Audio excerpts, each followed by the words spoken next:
नमस्कार, मैं डॉक्टर मंजू भार्गवी सिंफो में आप सभी का हार्दिक स्वागत करती हूँ। आज मैं आप लोगों को बेंगलोर यूनिवर्सिटी के पाठ्यक्रम थर्ड सेमेस्टर बीकॉम का 7वें प्रश्न पत्रिका का प्रारूप और उत्तर लिखने की योजना के बारे में बताने जा रही हूँ। पाठ्यक्रम ऐसा है। नाटक अंजो दीदी उपेंद्र नाथ आशिक जी द्वारा लिखित है। फिल्म समीक्षा छावा हिंदी मीडियम 3 इडियट्स है। साथ में अनुच्छेद अनुवाद अंग्रेजी से हिंदी। प्रश्न पत्र का प्रारूप ऐसा है। फर्स्ट मेन बहुविकल्प प्रश्न 3 चॉइस के रहेंगे। 10 into 1 is equal to 10। Second main व्याख्या कीजिए, 4 में से 2 लिखना है। 2 into 7 is equal to 14। Third main 2 में से 1 लिखना है। 1 into 15 is equal to 15। Fourth main टिप्पणी 5 में से 3 लिखना है। 3 into 17 is equal to 21। Fifth main film समीक्षा 2 में से 1 लिखना है। 1 into 10 is equal to 10। Sixth main अनुच्छेद अनुवाद अंग्रेजी से हिंदी में लिखना है। 1 into 10 is equal to 10। उत्तर लिखने की योजना। फर्स्ट मेन बहुविकल्प प्रश्न 3 चॉइस के साथ आएंगे। 10 into 1 is equal to 10। सूचना 10 प्रश्नों में से 10 प्रश्नों का उत्तर लिखना अनिवार्य है। 10 में से ज्यादा प्रश्न नहीं आएंगे। हर प्रश्न के लिए 3 चॉइस रहेंगे। 3 चॉइस में से सिर्फ एक को चुनकर लिखना है। एक प्रश्न के लिए एक से ज्यादा चॉइस उत्तर लिखने से मान्य माना जाएगा। प्रश्न अंजो दीदी नाटक से ये आएगा। सेकेंड मेन व्याख्या कीजिए, 4 में से 2 लिखना है। 2 into 7 is equal to 14। सूचना प्रश्न अंजू दीदी नाटक से ही आएगा। नाटक में से मुख्य संवाद को चुनकर दिया जाएगा। 4 विभिन्न व्याख्याओं को दिया जाएगा जिसमें सिर्फ 2 का उत्तर लिखना अनिवार्य है। उत्तर का प्रारंभ ऐसा हो सकता है। प्रस्तुत वाक्य को अंजू दीदी नाटक से दिया गया है। प्रस्तुत नाटक के नाटककार उपेंद्र नाथ आशिक जी है। प्रस्तुत वाक्य को श्रोता मतलब सुनने वाला डैश है। प्रस्तुत वाक्य के वक्ता मतलब बोलने वाला डैश है। जहां पे मैंने डैश बताया है वहां पे आप लोगों को सही उत्तर भरना पड़ेगा। नेक्स्ट साइड हेडिंग संदर्भ है। पूरे प्रसंग का विवरण वहां पे एक पृष्ठ में लिख सकते हैं। नेक्स्ट साइड हेडिंग विशेषताएं है। 5 अंशों को लिखना है, प्रसंग से संबंधित या फिर नाटक से संबंधित। नेक्स्ट उत्तर 1 to 1.5 पेज काफी है।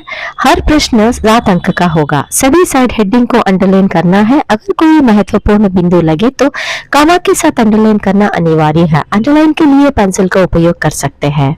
मेन मुख्य प्रश्न 2 में से 1 लिखना है। 1 into 15 is equal to 15। सूचना प्रश्न अंजू दीदी नाटक से ही दिया जाएगा। 2 प्रश्नों में से 1 को लिखना अनिवार्य है। एक प्रश्न 15 अंक का होगा। उत्तर लिखने की योजना कुछ ऐसा है। साइड हेडिंग प्रस्तावना नाटक के बारे में 5 से 6 वाक्य लिखना है। नेक्स्ट साइड हेडिंग नाटककार का परिचय 5 से 6 वाक्य लिखना है। नेक्स्ट साइड हेडिंग पात्र परिचय नाटक में आने वाले सभी मुख्य एवं गौण पात्रों का परिचय लिखना है। नेक्स्ट साइड हेडिंग कथा सारांश है। पूर्ण रूप से कथा का सार लिखना है। 1.5 पेज उत्तर काफी है। साइड हेडिंग नेक्स्ट विशेषता है। 10 अंशों को लिखना है। नेक्स्ट साइड हेडिंग उपसंहार है। नाटक से मिली सीख या आउटकम को लिखना है। पूर्ण रूप से 2 to 2.5 पेज उत्तर काफी है। सभी साइड हेडिंग्स को अंडरलाइन करना है। अगर कोई महत्वपूर्ण बिंदु लगे तो कॉमा के साथ अंडरलाइन करना अनिवार्य है। अंडरलाइन के लिए पेंसिल का उपयोग कर सकते हैं। नेक्स्ट मेन फोर्थ टिप्पणी लिखिए। 5 में से 3 लिखना है। 3 into 7 is equal to 21। सूचना प्रश्न अंजू दीदी नाटक से ही दिया जाएगा। 5 प्रश्नों में से 3 का उत्तर लिखना अनिवार्य है। हर प्रश्न का अंक 7 होगा। बिना साइड हेडिंग का लिखना है। एक पृष्ठ उत्तर काफी है। अगर कोई महत्वपूर्ण बिंदु लगे तो कॉमा के साथ अंडरलाइन करना अनिवार्य है। अंडरलाइन के लिए पेंसिल का उपयोग कर सकते हैं। फिफ्थ मेन फिल्म समीक्षा 2 में से 1 लिखना है। 1 into 10 is equal to 10। सूचना 2 फिल्मों को दिया जाएगा। एक फिल्म की समीक्षा करनी है। एक प्रश्न का उत्तर 10 अंक होगा। उत्तर लिखने के लिए सहायक अंश ऐसे है। फिल्म का नाम, रिलीज वर्ष, निर्देशक का नाम, संगीतकार का नाम, कथाकार का नाम, मुख्य पात्रों का परिचय, कथासार, फिल्म का नकारात्मक पक्ष, फिल्म का सकारात्मक पक्ष, फिल्म से समाज के लिए मिली हुई संदेश, रेटिंग। 2 पृष्ठ का उत्तर काफी है। 6th मेन अनुच्छेद अनुवाद अंग्रेजी से हिंदी में लिखना है। 1 into 10 is equal to 10।